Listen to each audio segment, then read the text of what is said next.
আজি শুভ মহালয়া। আজিৰে পৰা শাৰদীয় দুৰ্গোৎসৱৰ আৰম্ভণি। যোৰহাটত ভক্তসকলৰ মাজত ব্যাপক উৎসাহ। শৰৎ ঋতুৰ আগমন মানেই উৎসৱৰ মাদকতা।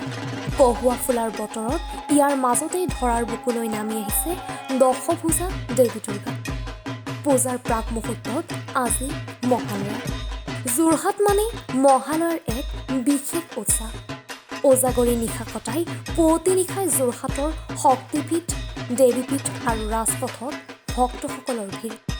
যোৰহাটৰ বিভিন্ন পূজা সমিতিয়ে বাহিৰ কৰিছে পূজাৰ শোভাযাত্ৰা। পদপথৰ কাষৰ অস্থায়ী মঞ্চত আয়োজিত কৰা হ'ল দেৱী বন্দনাৰে সাংস্কৃতিক আয়োজন। মহালয়াৰ পবিত্ৰ পুৱা ভ্ৰমণৰ আমেজ লৈ ঘৰমুৱা ভক্তই সোৱাদ ল'লে গৰম গৰম জেলেপীৰ।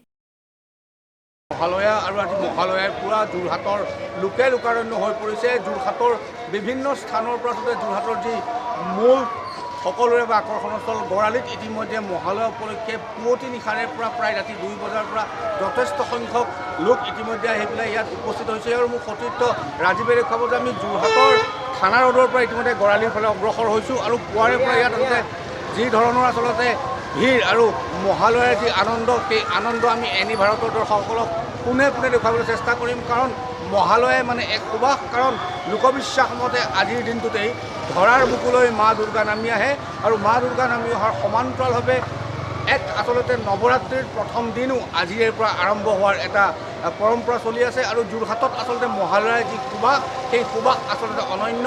কাৰণ যোৰহাটৰ মহালয়াই মানে আকৰ্ষণৰ এক কেন্দ্ৰবিন্দু আৰু সেই আকৰ্ষণৰ কেন্দ্ৰবিন্দুৰ ফলস্বৰূপেই আজি পুৱা প্ৰায় 2 বজাৰ পৰাই ইতিমধ্যে যোৰহাটৰ বিভিন্ন প্ৰান্তৰ লোকসকলে আহি পেলাই মহালয়া উপলক্ষে ওলাই আহিছে। আৰু বিভিন্ন ধৰণৰ লোকবিশ্বাস ইয়াত আছে। বিভিন্ন লোকৰ পৰা আমি জানিবলৈ চেষ্টা কৰিম যে মহালয়াৰ তাৎপৰ্য কি আৰু তেওঁলোকে কেনেধৰণে আৰু কিয় পুৱাই এই আচলতে মহালয়া প্ৰাক নাৰী আমি যিহেতু আমাৰ ভাৰতবৰ্ষত দেৱীক পূজা কৰা হয়, তাৰমানে আমাৰ নাৰীসকলকো আমি সেইকাৰণে দেৱী ৰূপে আৰাধনা কৰোঁ বুলি আমাৰ বিশ্বাস। গতিকে মহালয়াৰ প্ৰাতঃক্ষণত আজি আমি সকলোখিনি ওলাই আহিছোঁ। দেৱীৰ ধৰালে আগমন ঘটিছে বুলি আমাৰ যি বিশ্বাস, সেয়া আজি আচলতে প্ৰতিফলিত হৈছে। আমি বিশ্বাস কৰোঁ দেৱীক, সেয়েহে আমি সকলো আজি এনেদৰে ওলাই আহি দেৱীৰ আগমনৰ আমি দেৱীৰ আশীৰ্বাদ ল'বলৈ আচলতে ওলাই অহাৰ নিচিনা হৈছে। গতিকে এই যোৰহাটবাসী আচলতে যোৰহাটৰ যিটো মাদকতা মহালয়াৰ, সেইটো আচলতে যোৰহাটত অলপ বেছি ধৰণে দেখা পোৱা যায় অসমৰ। তথাপিও আজিকালি বিভিন্ন জিলাসমূহতো যোৰহাটৰ পিছত মানে উঠি অহা দেখা গৈছে। গতিকে এনেদৰে যাতে মহালয়াৰ দেৱীৰ শুভ দৃষ্টি যাতে সকলো অসমবাসীৰ ওপৰত, ভাৰতবাসীৰ ওপৰত পৰে, সেয়াই মোৰ আজি প্ৰাৰ্থনা।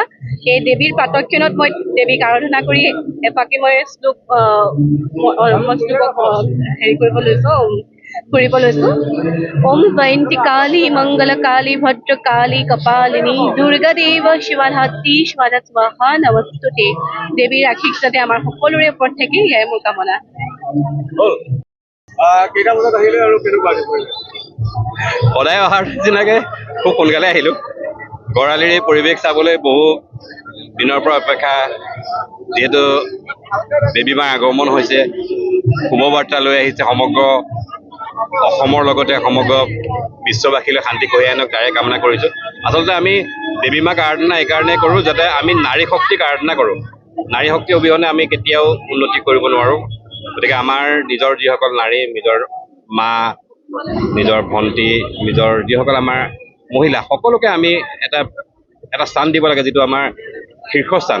তেওঁলোকক আমি আৰাধনা কৰাৰ প্ৰয়োজন। গতিকে নাৰী অবিহনে দেশৰ কেতিয়াও উন্নতি নহয়। গতিকে এই দেৱী মাৰ আগমনে সমগ্ৰ নাৰী শক্তিক জগাই তুলিছে আৰু নাৰীৰ যি সুৰক্ষা, এই সুৰক্ষা আমি কামনা কৰিছোঁ। আৰু দেৱী মায়ে আশীৰ্বাদ দিব সমগ্ৰ বিশ্ববাসীক আৰু শান্তি কঢ়িয়াই আনিব, সমৃদ্ধি কঢ়িয়াই আনিব, তাৰে কামনা কৰিছোঁ। সকলো ভাৰতীয় উৎসৱৰ লগত মহালয়া এটা মধুৰ সম্পৰ্ক। যোৰহাটৰ সন্তান যিহেতু এই দিনটোলৈ কেনেদৰে অপেক্ষা কৰি থাকে? সঁচাকৈ এই দিনটোলৈ একদম অপেক্ষা কৰি থকাই হয়, কিয়নো পিতৃপক্ষৰ সামৰণি ঘটি আজি দেৱী পক্ষৰ আৰম্ভ ঘটিছে, মাৰ আগমনি ঘটিছে। আৰু মাক আদৰিবলৈ আচলতে সমগ্ৰ অসমবাসী, সমগ্ৰ যোৰহাটবাসী এনেদৰে হাজাৰ হাজাৰ জনতা ওলাই আহিছে। ইমান ভাল লাগিছে, এটা উৎসৱমুখৰ পৰিৱেশৰ সৃষ্টি হৈছে চৌদিশে। সেইটোৱে কামনা কৰিম যাতে মায়ে সমগ্ৰ অসমবাসীক আশীষ দিয়ে। এটা মাৰ গীতেৰে অকণমান সামৰণি মাৰিছোঁ। পূজো আহাই মাতৃৰ চৰণ কমল, উঠক বাজি জয়ধ্বনি পৰম মংগল। মংগলৰ জয়ধ্বনি আচলতে চৌপাশে আজি বাজি উঠিছে, মাৰ আগমনি ঘটিছে। মহালয়া মানেই যোৰহাট, যোৰহাট মানেই মহালয়া। আচলতে এটা আৱেগ ইয়াত সৃষ্টি হয়, আৱেগ এটা সোমাই আছে আমাৰ অন্তৰে অন্তৰে যোৰহাটবাসীৰ। গতিকে সমগ্ৰ যোৰহাটবাসীৰ হৈ আজি মহালয়াৰ শুভেচ্ছা। উজনি অসমৰ ব্যুৰ' চিফ কংকনজ্যোতি শৰ্মাৰ ৰিপৰ্ট, এনি ভাৰত 24। জুবিন গাৰ্গৰ গীতসমূহৰ ওপৰত আধাৰিত গানে কি আনে নামৰ এটা সুন্দৰ অনুষ্ঠান আপোনালোকৰ ওচৰলৈ আহি আছে অতি শীঘ্ৰে। অহা 15 আগষ্টৰ পৰা ধেমাজিৰ পৰা প্ৰথম অডিশ্যন আৰম্ভ হ'ব আৰু সেই অডিশ্যনৰ যোগেদি বিভিন্ন কণ্ঠশিল্পীসকলে যিসকলে এই অনুষ্ঠানত যোগদান কৰিব বিচাৰে তেওঁলোকে এই অডিশ্যনৰ যোগেদি আগবাঢ়ি আহক আৰু জুবিন গাৰ্গৰ বহুত ভাল লগা গান আমি সদায় শুনি আহোঁ। আৰু আপোনালোকৰ যদি ভাল লগা গান থাকে, জুবিন গাৰ্গৰ আপোনালোকে গাই ভাল পায়, তেন্তে অডিশ্যনত যোগদান কৰক। মোৰ ফালৰ পৰা আন্তৰিক শুভকামনা থাকিল এই সম্পূৰ্ণ অনুষ্ঠানটোলৈ। ধন্যবাদ।